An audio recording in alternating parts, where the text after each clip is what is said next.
ደህና ዋልሽልኝ ኤልድዬ አለች እማዬ ገና ስታየኝ ፈገግ ብላ። እኔም በፍርሃት ወደ እነሱ ዘንድ ቀረባልኩ። አባ ኩታውን ላይ ጣል እንዳደረገ ወንበር ላይ ቁጭ ብሏል። ግቢው ሞቅ ብሏል። እኔ ግን ውስጤን ፍርሃት ቢጤ ተሰማው። የለመድኩት በቁጣ የሚጠብቁኝ አይኖችና አንደበት ነበር። ደህና መሻችሁ? በፍርሃት ሰላምታዬን አቀረብኩ። ይመስገነው፣ እንዴት አመሸሽ የኔ ልጅ አለች እማዬ በስስት አይኗ እየተመለከተች። ይመስገን አባ ደህና ነህ? በፍርሃት ድምፄን አሰሙ። እንዴት አመሸሽ ኤልዳዬ? ምን ነው አመሸሽ? እባክሽ በጊዜ ግቢ፣ ጊዜው ጥሩ አይደለም አለ። ዛሬ ለስለስ ያለ ነበር። ልቤን ረፍት ተሰማው። እዛው ባለውበት ጎንበስ ብዬ የእፎይታ ተነፈስኩ። በቃ እቺን ምሽት ፈጣሪ ነው አመሰገንኩ፣ አውጥቶኛል። ፊቴን መለስ እንዳደረግኩ ሚኪያስ ከኋላዬ እንደቆመ እየተመለከተኝ ነበር።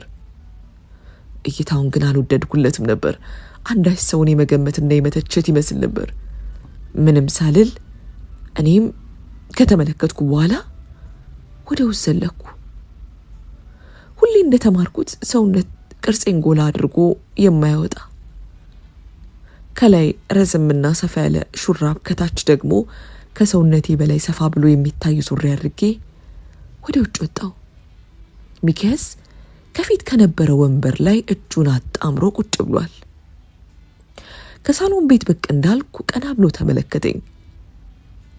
እይታው ግን ለመመልከት የተጸየፈኝ አይነት ይመስል ነበር። ቆይኔ ምን አጠፋው? ስለ ራሴ ጥያቄ አቅርቤ በዝግታ ከፊት ለፊት ወደ ነበረው ባዶ ቦታ አምርቼ ቁጭ አልኩ።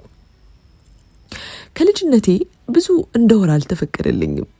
ዝምታ ትልቅ ሰው ሲያወራ ጣልቃ ለመግባት ከተማርኳቸው ስነ ምግባሮች መካከል ነበሩ። እኔም በዝምታ አንገቴ እንደደፋው ቁጭ አልኩ።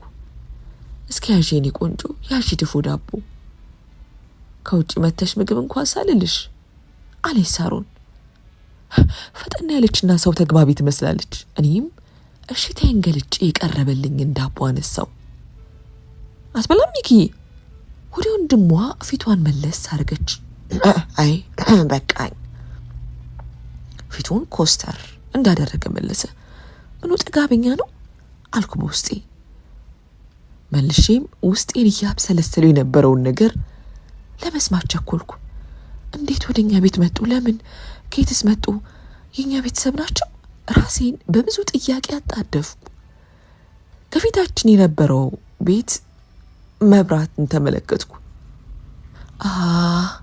ሰርቪስ ቤቱ ተከራየ ማለት ነው ስላሰብኩ። ኤልዱ አብራችሁ ሳይሆን አይቀርም ከልጅ ሚኪያስ ጋር ትምህርት ቤት አለች እማዬ። እኔ ደግሞ ምላሼ ምን መሆን እንዳለበት ግራ ገብቶኝ በአዎንታ ጭንቅላቴ ነቀነኩ። የአባትሽ ዘመድ ናቸው፣ ከደብረ ብርሃን የመጡት። እዚህ እንኳን ለስራ ነበር ሳርዬ መጣችሁ። እንደ አጋጣሚ ለአባቴ ስልክ ስትደውል እሱም ነይ ወደዚህ የሚከራይ ቤት አለ ብሏቸው መጡ አለች እማዬ። ውስጤን ለሚያብሰለስለኝ ጥያቄ ምላሽ መሆኑ ነው። እኔም ብዙ ለማውራትና አስተያየት ለመስጠት የተፈቀደልኝ ሰው ስላልነበርኩ ነገሩ እንደተረዳው ስለማሳየት ጭንቅላቴ ነቀነኩ። አጎቴ አንተ ጋር ባልደውል እኮ በቃ ማበዴ ነበር። አዲስ አበባ እንደዚህ ኑሮ ከባድ ነው አለች ነገሩ የከበዳት በሚመስል ሁኔታ ሳቅ እያለች። የሚኪያስ እህት ታዲያስ የኔ ልጅ እዚህ እኮ የውጭው ኒውዮርክ በይው መከራ ነው፣ ቤት ውድ ነው አለ አባዬ ከልቡ ፈገግ ብሎ። እየተጫወተም ነበር። እኔም ተገርሜ ተመለከትኩት። በጣም እንጂ አጎቴ ከጉርን የወጣን አለች ጭንቅላቷን ነቅነቅ እያደረገች። አረ ምን አድርጌ? የእናታችሁ እኮ አደራ አለብኝ አለ እንደ ነገሩ ተከስ አለ። የአባዬን ሁኔታ ላፍታ አጤንኩት። ታዲያ ሚኪ ይኸው ጋሽም ያጎታችን ማለት ነው። የእሱንም ልጅ አግኝተሃል። ምንም የሚያስጨንቅ ነገር የለም። ትምህርት ቤቱንም ትለምዳለሽ አለች እህቱ ሳቅ ብላ። በውስጤ ታየኝ እኮ የዚህ ያለማማጅና አስጎብኝ ሰውን ስላሰብኩ የኔና የሚኪ ትውውቅ የዛኔ ነበር። አተረፈኝ። ሆኖም ግን ልክ እንደተጠየፈ ሰው ፊት ነሳኝ። እኔም እልህ ተጋባው፣ ንዴት ተፈታተነኝ። ኑሯችን በዛው ቀጠለ። ሰላምታም ሆነ ንግግር አልነበረም። ቤተሰብ ፊት አዎና እሺ እያሉ በፈገግታ በውሸት ከማስመሰል ውጪ ሌላ አንዳች ንግግር አልነበረንም። ታዲያ አንድ ቀን ነገሮች ተቀየሩ።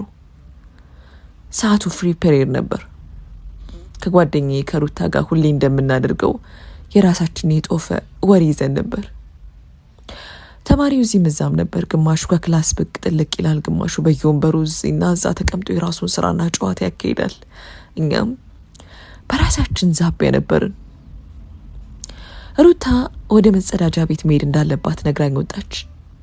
እኔም ከጀመርነው አስቂኝ ወሬ ሳቄን ጋር ባንዳ ማድረግ ብዬ አንገቴን ሰበር አደረግኩ። የዛኔ ነበር ድምፁ ጆሮዬ ሹልክ ብሎ የገባው። ደንገጥ ብዬ ቀና ብዬ ተመለከትኩት። እየቃሻው መስሎኝ ነበር። በእውነት ከሆነ ከስንት አንዴም ቢሆን በህልሜ ብቅ ይል ነበር። አጠገቤ መጥቶ ሲቀመጥ ልቤ በፍጥነት ይመታ ጀመር። ለምን እንደሆነ ግራ ገባኝ። ተጠማምደናል ብዬ ያላሰብኩት ሰው አሁን ላይ ደግሞ መጥቶ ሰላምታውን ገለጸልኝ። ሰምቼ የማላቀውን ቅላጼውን አሰማኝ። ግራ ተጋባው። ላፍታ ዝም ተባባልን። ጉሮሮውን ጠረግ አደረገ። የዛኔ ሲመስለኝ ደብተሮችን በድንጋጤ ጥለሻቸው ነበር አለ።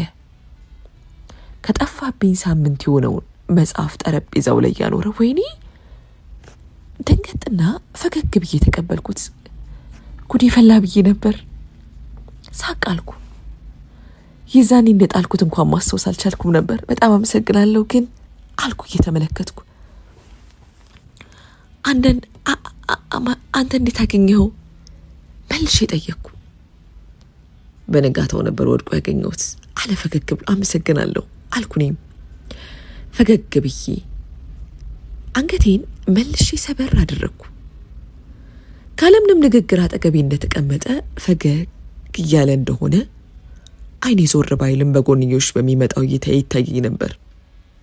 ከክላስ በኋላ ወዴት ነሽ? ፈገግ እንዳለ ጠየቀኝ።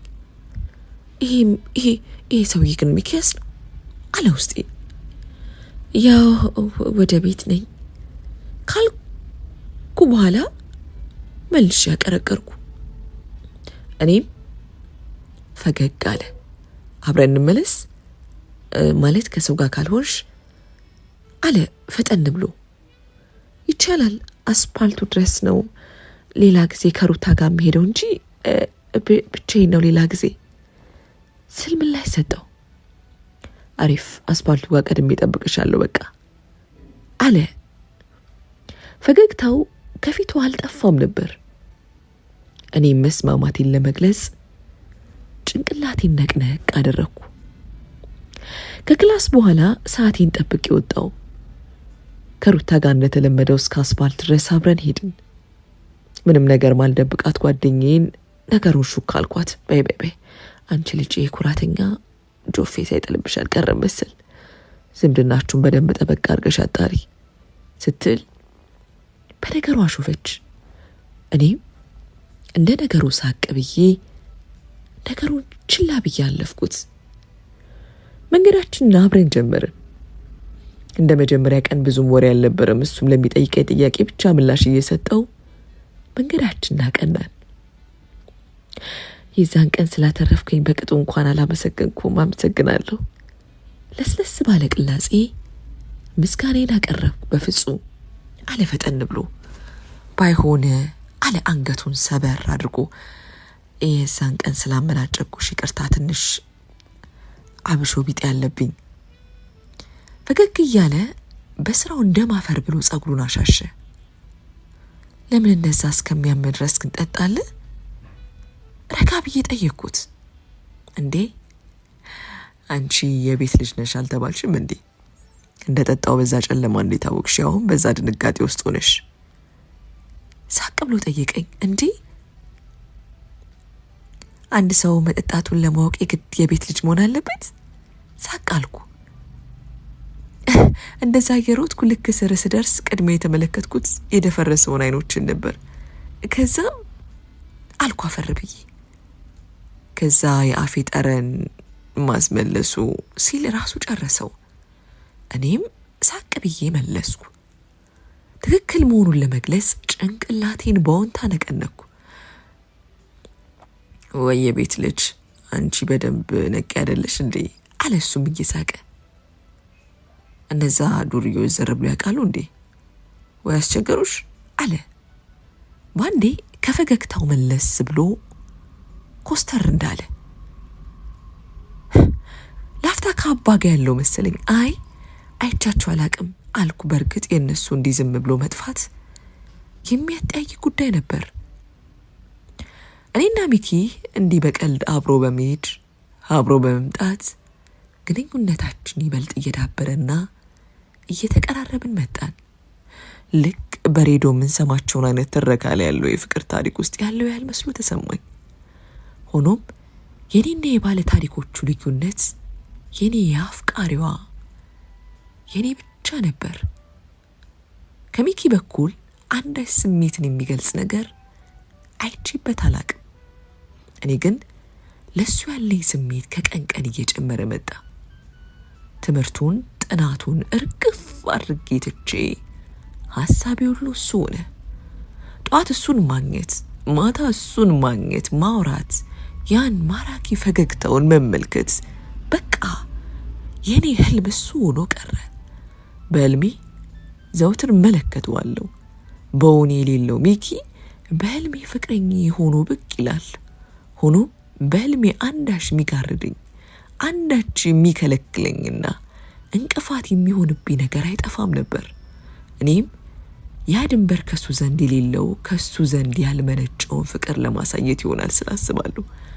አንዳንዴ ሚኪ እንዲሁ ዝም ብሎ እንደ ታናሽ እህት ሊጠብቀኝ ሊወደኝ የፈለገኝ ያክል ደሳ መስሎ ይሰማኛል። የእሱን ማይቀያየር ቋሚ የሆነ ስሜት ስመለከት ልቤ ንድድ ይላል። ከብስጭትም አልፎ ተስፋ ያስቆርጣል። ክረምት መጣ። ማትሪክ ፈተናም እንደ ጋሪ ፈረስ ገስግሶ ደረሰ። ፈተናችን ወሰድን። ፈተና እንደተጠናቀቀ የክላስ ተማሪዎች ሆነን አንድ ፕሮግራም ይዘጋጅ ተባለ። ነገሩ ቀደም ተብሎ እቅድ ይወጣልህ ጀመር። እኔም እድሌን አውቄና ያው ተገንዝቤ ከአባ መቼም ፍቃድ እንደማላገኝ በማመን በፕሮግራሙ ላይ እንደማልገኝ በማሰብ ራሴን አዘጋጅቼ ቁጭ አልኩ። እንደ እድሜ እንደ እኩዮቼ መሆን እጅጉን ያምረኛል። ሆኖም ከአባቴ ከዘር ግንድ ከመዝገብ ላይ ሊሰርዘኝ የሚችል ከባድ ስህተት መሆኑን ላፍታ ሳስብ መልሼ ተግባሬን ከመጸየፌ በፊት እንዳስብበት ያደርገኛል። ከመፈጸሜ በፊት የነገው ፕሮግራም ላይ አትገኝም ሲል ጠየቀኝ ሚኪ። እንደተለመደው ተጠባብቀን ከማትሪክ ፈተና የመጨረሻው ቀን ወደ ቤታችን እያቀናን ነበር። እረ እንዴት ብዬ በዛ ላይ ከ9 ሰዓት ጀምሮ ነው የሚለው። ምሽት ድረስ ማን ይቆያል ብለን ነው አልኩ ተስፋ በቆረጠ ስሜት። እኔ ላስፈቅድልሽ አለ ፈገግ ብሎ እየተመለከተኝ። እረ በፍጹም አይሆንም አባ ጭራሽ አማላጅነት ሰው እንደላኩ ካወቀ ጭራሽ ይብስበታል አልኩ። ሚኪያስ በንግግር ይከት ብሎ ሳቀ። እኔ ግን ከልቤ ነበር። የአባቴ ጥፊና ቁጣን የመብረቅ ያክል ያስፈራኛል። ገና የሚያስገመግመው ድምፁ ጆሬ ውስጥ ጥልቅ ሲል ሁለመናዬ ድንገት ይላል። እኔ ግን አንቺ ከሌለሽ አልሄድም አለ እሱም አንገቱን ሰበር አድርጎ። እንዴ ለምን ድንገት ብዬ ጠየቅኩ። አንቺ ከሌለሽ ራሴን ስለማላም ነው። ይህ ወቅት ራሴን የማምንበት ወቅት ስላልሆነ አለ። ሳቁ ደብዛው ጠፍቶ ሐዘን በተላበሰ መልኩ ነበር የተናገረው። እኔም ምን ማለት እንደፈለገ መጠየቁ ከብዶኝ የፊቱን ገጽታ ተመለከትኩ። እሱም ሌላ ቃል ካፉ ሳይወጣ ቤት ደረስን። የግቢውን በር ከፈት አድርገን እንደገባን እቤት ውስጥ ወከባ ላይ ነበሩ። ተደናግጬ ወደ እማዬ ጋር ጠጋ አልኩ። ያሳደገቻት እናቷ እንዳረፈችና ለቀብር ድረሽ እንደተባለች ሲቃ በተናነቀው ድምጽ ነገረችኝ። እኔም ደንገጥ ብዬ ሳሮንን የእማን የአባን ዕቃ በጋራ መሸከፍ ማገዜን ቀጠልኩ። እማዬ ተረብሻለች። እንደ እናቱ ሆና ያሳደገቻት አክስቷ ከዚህ ዓለም በሞቷ ምክንያት ለቅሶውን ከዚሁ ጀምሯለች። እኔና ሚኪያስም የተባልነውን ዕቃ መሸከፉን መሯሯጥን ጀመርን። ሳሮን እንደ ነገሩ አድርጋ መኪና ተጠርቶ አባናማ ወደ ደሴ ያቀኑ። ተወልጄ 19 ዓመት እስኪሞላኝ ድረስ ለመጀመሪያ ጊዜ እዚህ ሰፈር ቤት ውስጥ እዚህ አስፈሪ ቤት ውስጥ ብቻዬን ላድር ልሰነብት እንደሆነ ሳስብ ገረመኝ። ከግርምት ባለፈ ደግሞ ደስታና እፎይታ ተሰማኝ። የሆነ እስር የሆነ ስፍራ በአንድ ቅጽበት ወደ መናፈሻ ቦታ የተቀየረ ያህል ሆኖ ተሰማኝ። ሳሮን ምሽቱን እኔም እንዳይደብረኝ ራስ ሰርታ ቡና ሞቅ ሞቅ አርጋ ጠራችኝ። ስናወጋ ስንጫወት አመሸን። ከልቤ ስስቅና ሳወጋ አመሸው። ከምሽቱ 3 ሰዓት ሲሆን ደህና ደሩ ብዬ እና መስግኜ ወደ ቤት የገባው። ሚኪያስ እዚሁ ግቢ ውስጥም ቢሆን ልሸኝሽ በሚል ሰበብ ከተል ብሎኝ ወጣ እና ነገ አለችውን የለበሰው ቱታ ሱሪ ውስጥ እንደከተተ ፈገግ ብሎ እየጠየቀኝ ነገ ምን ሄድ ይመስለኛል ግን አናመሽም አልኩኔም ሌላ ሰው እንዳይሰማብኝ በሚመስል መልኩ ድምጼን ቀነስ አድርጌ ለምን ሲባል ቀንድቡን ሰቀል አድርጎ ጠየቀኝ። ሳሪስ አልኩ ግራ በተጋባ። የሚኪያስ አሳሳቅ መጠየቅ የራሱ ዘበት የሆነበት ያክል ይመስል ነበር። ስለሷ አታስቢ፣ በዛ ላይ እሷ ነገ አዳርና ስራ አለ ፈገግ ብሎ። ውስጤ ብዙ ፍራቻ ነበር። አይ ይቅር ብዬ 1,000 ሚሊዮን ምክንያቶችን መደርደር ቃቶኛል። ሆኖም አንዳች ነገር ግን ያዘኝ። ሚኪያስ ፈገግታውን ተመለከትኩ። ምን አባቱ እስኪ አንዴ እንኳን ስል ውስጤ ላለው ስሜት ቦታ መስጠትን ተመኘው። እሺ ካልክ ስል መስማማቴን ገለጽኩ። ምሽቱ አልፎ ሰማዩ ተገፎ ቀኑ አልፎ ምሽቱ እስኪመጣ ቸኮልኩ። በቤት ስልክ ወደ ሩታ ደወልኩ። የመምጣቴን ጉድ ያላመነችው ሩታም በደስታ መልበስ ያለብኝን ልብስ ታማርጠኝ ጀመር። ሆኖም ቤት ለፓርቲ የሚሆን አንዳች ልብስ አለመኖሩ ነበር። ከብዙ ምርጫ በኋላ እሷ ይዛልኝ እንደምትመጣና ግማሽ መንገድ ላይ ተገናኝተን እንደምትሰጠኝ ተነጋግረን ተስማማን። ሆኖም ቆንጆ ሳልሆን ከዛ ቤት መውጣቱን አልፈለግኩትም ነበር። እንደ ነገሩ ደስ ያለኝን ልብስ ለባብሼ ወጣው። ሚኪያስ በረንዳ ላይ እንደቆመ በሀሳብ ጭልጥ ብሎ ተመለከትኩት። ውስጡ አንዳች ነገር እንደሚፈትነው ማውራት የማይፈልገው ከበድ ያለ ነገር እንዳለ ያስታውቅበት ነበር። አጠገቡ እንደደረስኩ ካለበት ሀሳብ ብን ብሎ በፈገግታ ተቀበለኝ። ቤት ልብስ እንዳጣውና መንገድ ላይ ሩታ እንደምጠብቀን ነገርኩት። እሱ ግን በለበስኩት ልብስ ደስተኛ እንደሆነና እንደሚያምርብኝ ዳርዳር እያለ ሊገልጽልኝ ሞከረ። በህፍረት በሚመስል ሁኔታ እየተያየን መንገዳችንን ተያያዝን። የኔ መምጣት ተአምር የሆነባት ሩታ ልብሱን ይዛ የተቀጣጠርንበት ቦታ ጋር ቆማ ነበር የጠበቀችኝ። እኔም ልብሱን ተቀብያት አቅራቢያ ወደ ነበረ ሬስቶራንት ጎራ ብዬ ቀይሬ ወጣው። ሁለቱም ሲመለከቱኝ በልብሱ በደስታ ተደመሙ። ከሬስቶራንት ወጥተን ዴይ ፓርቲውን ወደ በኋላ ሞቅ እያለ ለመሄድ ወደ አስበው ፕሮግራም አቀናን። ወደ እነዚህ አይነት ቦታ ከፊልም በስተቀር ድርሽ ብዬ ባለማወቄ ሁሉ ነገር የአይን አዋጅ ሆኖብኝ ዙሪያዬን እንደ ህፃን አፌን ከፍቼ ተመለከትኩ። የክላሳችን ቆነጃጅ የተባሉት ሁሉ ልዩ በሆነ መልክ ዘንጠዋል። በተከፈተ የውጭ ሀገር ዘፈኖች ለየት ያለ ዳንሳቸውን መደነሳቸውንም ቀጥለዋል። ሩታ ከመጠጡ ተራ ሄዳ በቀይ ኩባያ ነገር ቀርታ ሰጠችኝ። ይህ ነገር እኛም ሀገር አለ በአግራሞት ጠየኳት። ሁለቱም ተመልክተውኝ ሳቁ። ደስ ብሎኛል። ይሄ የጥፋት ዓለም ነው። ወጀቡ ሊወስደኝ ሰብስፎ መጥቷል። ሆኖ እኔ ደስተኛ ነበርኩ። የሰጠችኝን መጠጥ ጠጣሁት። ጣፈጠኝ። ለመድገም ፈልጌ ግን ፈራው። ሚኪያስ እንድጨምር ገፋፋኝ። ዛሬ አንቺን ነው የምጠብቀው፣ እኔ አልጠጣም አለ ወደ ጆሮዬ ጠጋ ብሎ። እኔም በደስታ የተጨመረልኝን መጠጥ አጣጣምኩ። ሰውነቴ ከመነቃቃት ባለፈ ዛል እንደማለት ሲል ተሰማኝ። ሆኖም ግን መንቀሳቀስ መወዛወዝም አማረኝ። በማላቃቸው ዘፈኖች እንደ ወፍ እየበረርኩ መደነስ ቃጣኝ። ሚኪያስ ወደ ትከሻው ሳብ አረገኝ። ጆፌ የጣሉበት ሴቶች በሙሉ እርር ድብን ሲሉ በዓይኔ በብረቱ ተመለከትኳቸው። ዝምተኛዋ ፈሪዋ ኤልዳና በምን ታምሬን ሸበላ በእጇ ታስገባዋለች ብሎ ያስባሉ? ስለ ራሴን በመኩራት ጠየቅኩ። ራሴንም አሞገስኩት። ሚኪያስ ለኔ በጣም ቅርብ ነበር። ሰውነቱ ወደ ሰውነቴ ተጠግቷል። ሙቀቱን ማድመጥ እችላለሁ። የልብ ምቱ ከፍ ብሎ ይሰማኛል። የሚስለመለሙ አይኖቹ ግልጽ ብሎ ይታየኛል። አንዳች የማቅለሽለሽ ስሜት ሲሰማኝ ከፊቴ ላይ አስተዋለ። ፈጠን ብሎ ወደ ውጭ ይዞኝ ወጣ። ከዛ በላይ እዛ ቦታ መቆየት እንደማልፈልግ ገለጽኩለት።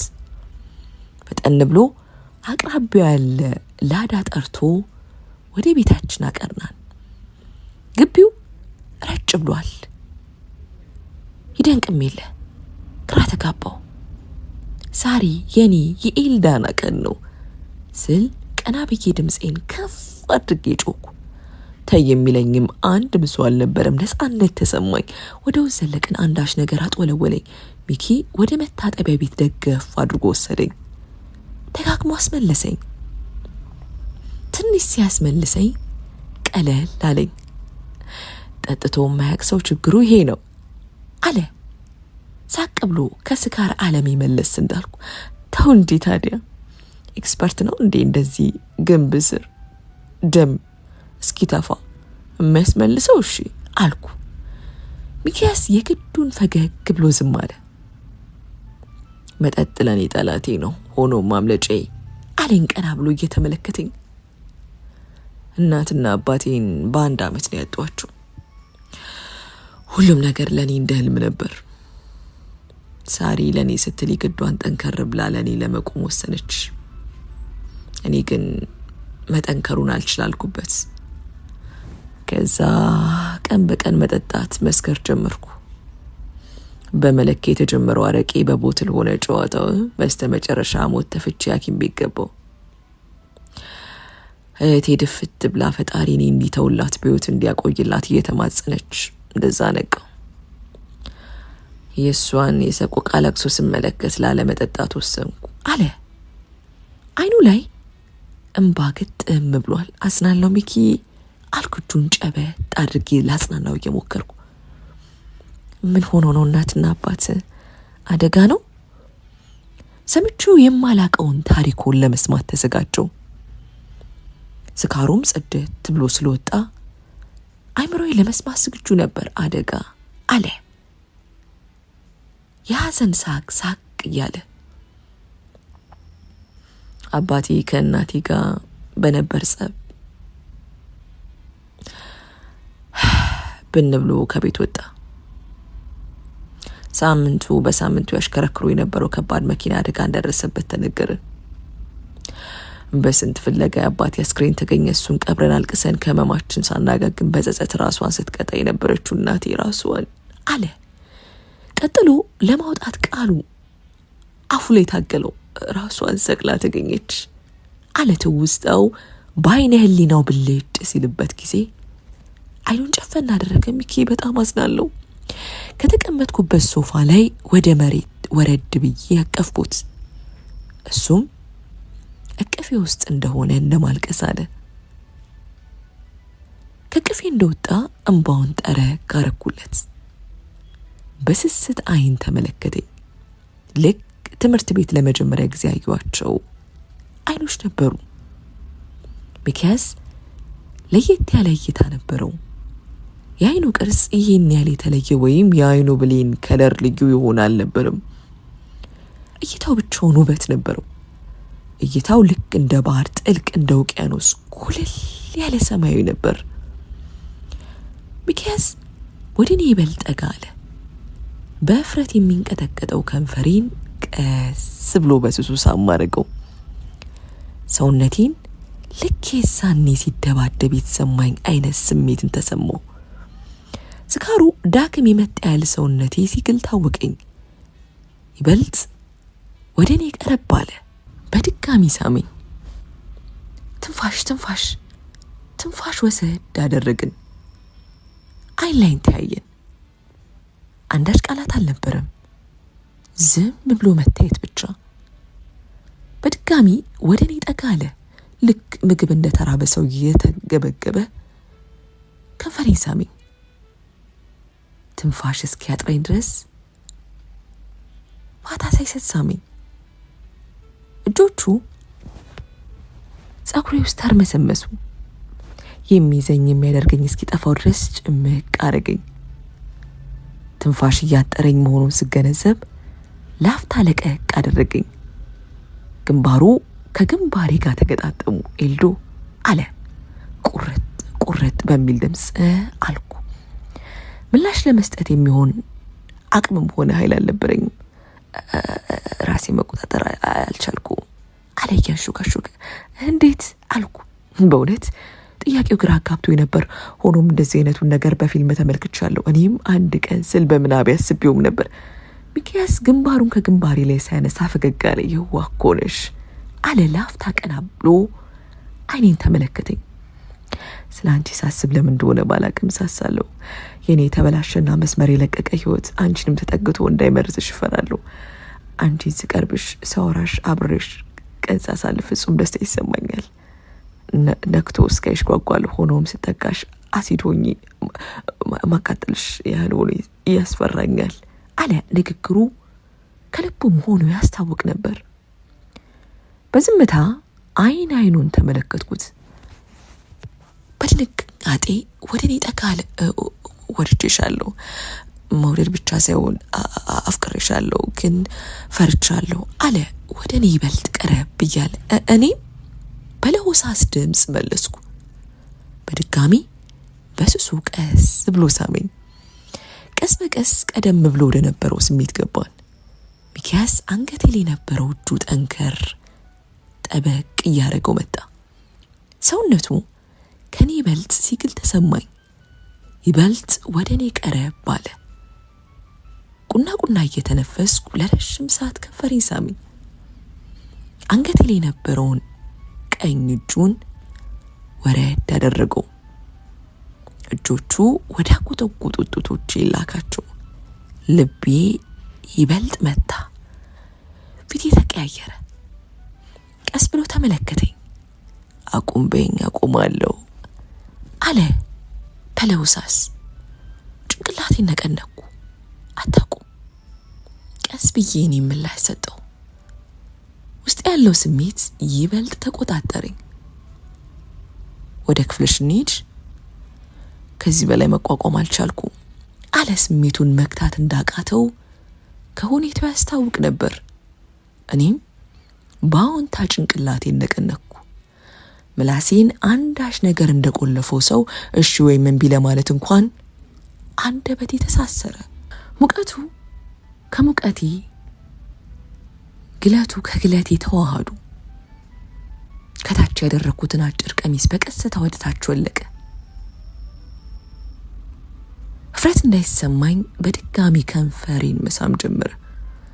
እኔም አይኖቼን ጨፈን አደረኩ። ሱሪውን ወለቅ ካደረገ በኋላ ወደ እኔ ጠጋ አለ።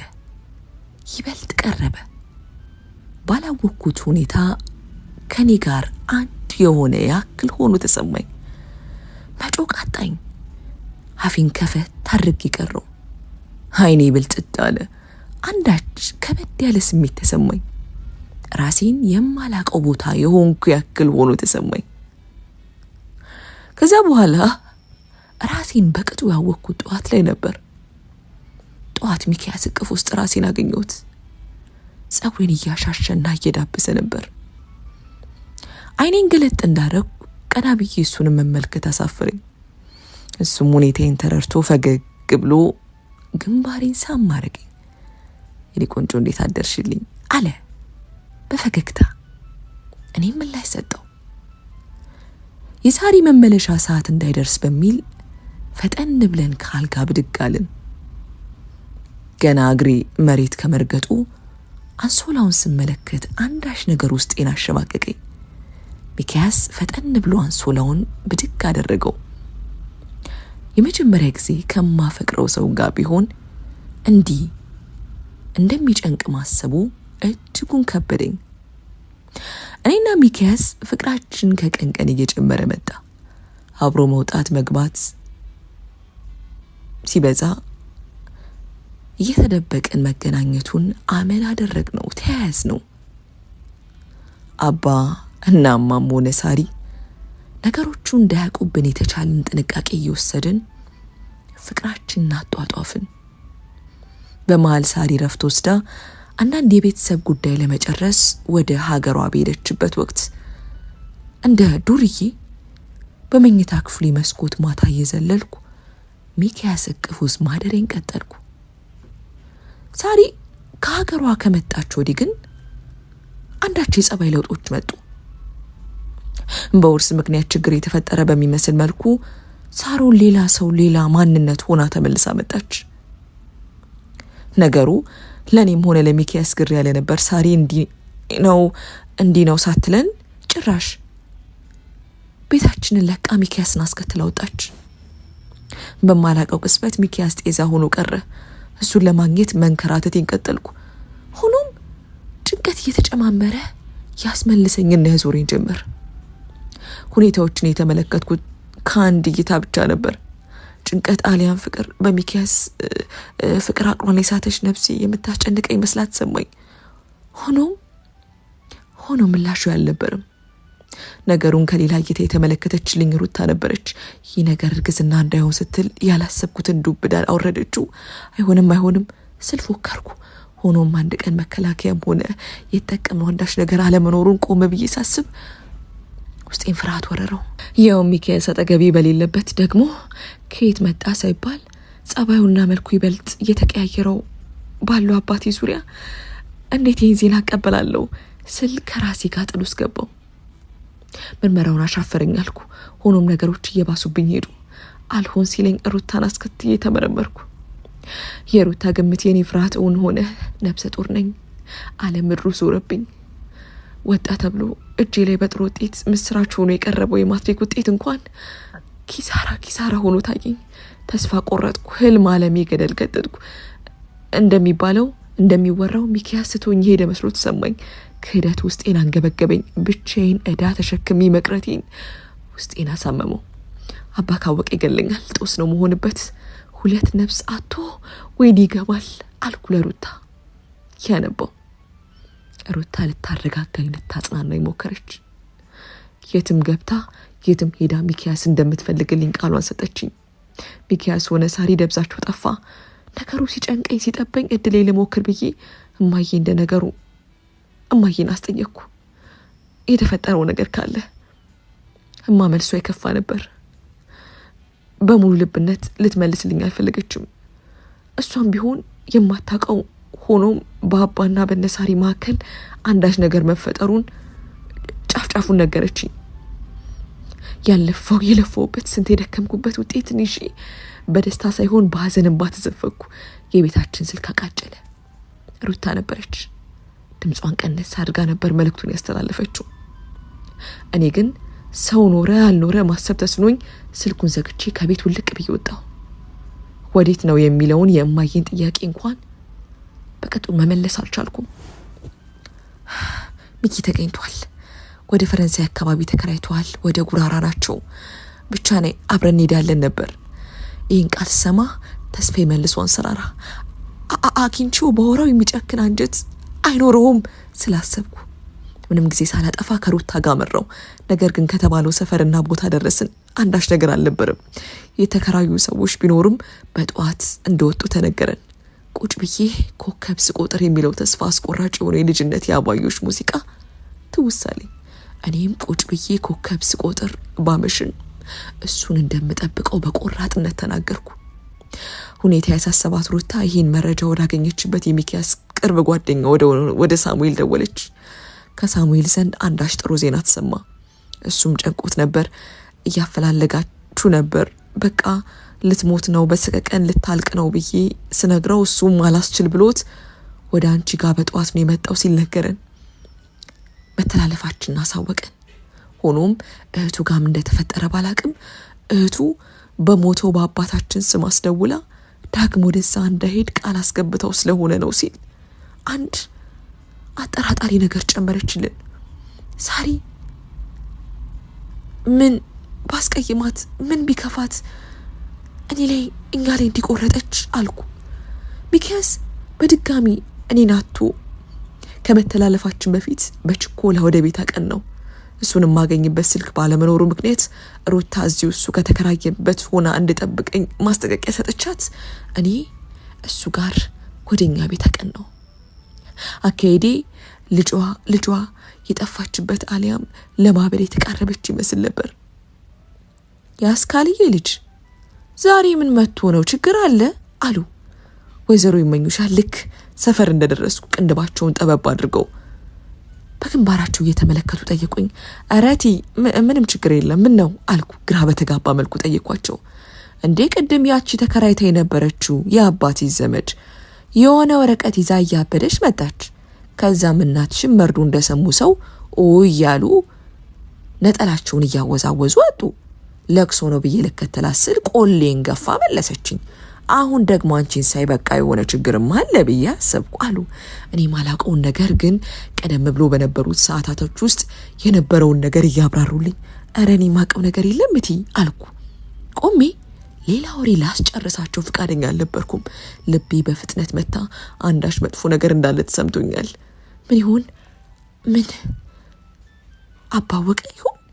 ቢኪ አንድ ነገር አድርሶብኝ ይሆን? ውስጤን ባተናነቀው ፍርሃት ወረረው። ቤታችን ደረሱ። ልክ ነበር። በሩ ክፍት ሆኗል። ይነቅ እንኳን አልነበረም። የሚጨቃጨቅና የሚጮህ ድምፅ ከቤት ውስጥ ይሰማል። ሳሪ ናት አይደለችም? ራሴን ጠየቅኩ። ሳሪ በእንዲህ አይነት አስፈሪ ድምፅ ሰምቻት አላቅም አልኩ። ቀስ እያልኩ ጠጋ አልኩ። አባን ተመለከትኩ። አባ ተንበርክኳል። ያለቀሰ ነው። ልቤ ድንግጥ አለ። አልገባኝም አልኩ ለራሴ። የጓደኛህን ሚስት የጓደኛህን የስራ ባልደረባ እኮ ነው። የኔ ምስኪን አባት ደረቷን ትመታለች። ደጉ አቶ ደጉ እኮ ስሙ ብቻ አልነበረም ደግነት ማንነቱ ነበር። አንተ እንዴት በሱ ላይ አጎቴ ብዬ ጉድ አረገኝ። የቤተሰቦቼ ገዳይ፣ የቤቴ አፍራሽ። እንቧረጨች። ልክ እንደ አዲስ መርዶ ደረቷን ደለቀች። እባክሽ ይቅርበኝ፣ መቼም ብሆን ለራሴ ይቅርታ ማላደርግለት እስክሞት ድረስ የምቀጣበት ቅጣቴ ነው። እወዳት ነበር፣ አፍቅራት ነበር አለ አባቴ። ስለምን እንደሚያወራ መለየት ከበደኝ። ያለቀሰ ነው። እና ከጓደኛ ሚስት ጋር አብረ መተኛት ነበረብህ? አብረ ልጅ መውለድ ነበረብህ? ወንድም ያንተ ደም በውስጡ አለው። ሚኪያስ ያንተ ልጅ ነው። ሚስት ይኸው ብን ብላ ጠፋችልህ። ልጅንስ ምን ልትላት ነው? አንቧረቀች። አንዳች ነገር ጆሮ ላይ ያቃጨለ። መልስልኝ። ይሄን የዴኒ ውጤት ይዘህ ኤልዳናና ሚኪን ቁጭ አድርገህ እኔ ከእናት ጋር ስማቅት ነበር፣ የጓደኛዬ ሚስት እባልቅ ነበር፣ ልጅም አብሬያት ወልጄ ነበር፣ ጓደኛዬን ቀኝ እጄን ክጄው ነበር ብለህ ንገራቸው። አባቴ ከቤቱ ብን ብሎ ወጥቶ የቀረው ባንተ ምክንያት ነው። የሚወደው ልጁን ባይኑ እንዳያዩ ያደረግከው እኮ አንተ ነህ። እናቴም ራሷን ሰቀለች። ልጇን ተንጠልጥላ እንዲያገኛት አደረገች። አንተ ነብሰ በላ።